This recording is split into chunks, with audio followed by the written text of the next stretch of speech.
I moved up here over 20 years ago to marry my husband after a long distance romance. He was 25 years older than me, and we were not fixed up by friends who didn't want me to move away from San Francisco and said he was too old. So that's what you get for not fixing up your friends, but introducing them anyway.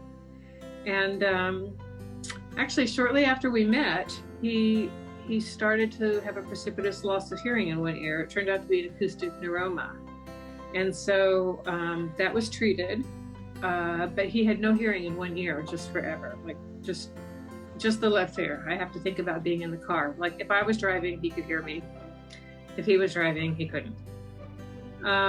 But then he started losing more hearing in that other ear, and it was just becoming impossible to have a conversation.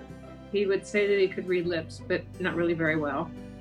And somehow my pantomimes meant nothing to him. So, yeah, it was getting really frustrating. I mean, I just thought for a while there, we're never going to have conversations again. It was so hard to try to talk. And if I wanted to write a note and I didn't write it neat enough, then he couldn't read it. And it was frustrating. And it was really not just frustrating, but sad. Like I didn't quite know how we were going to fix that.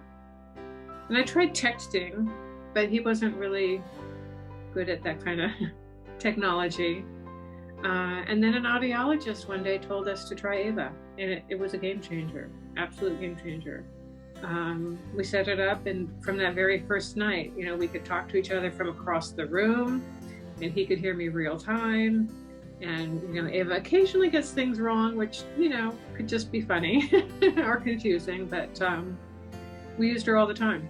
And we'd have friends over and we'd have them download Ava and then he'd be sitting there with a little script, you know, and it had different colors for everybody, and he knew who was talking when. And it was amazing. We became that couple in a restaurant who were both staring at our phones. But the couples we disdained, we became, because we would take out our phones, and if there was Wi-Fi in the restaurant, we would just choose Ava in the restaurant. And it was also great as a one-off, you know. Even if we weren't going to connect, if I needed to tell him something really quick, I'd walk up with my phone, turn on Ava, talk into it, and just show it to him and say, you know, I have to go downstairs and feed the neighbor's cats. I'll be gone for 15 minutes. I mean, things that you don't think about saying on the fly and saying quickly. It's really hard to communicate with someone who can't hear you.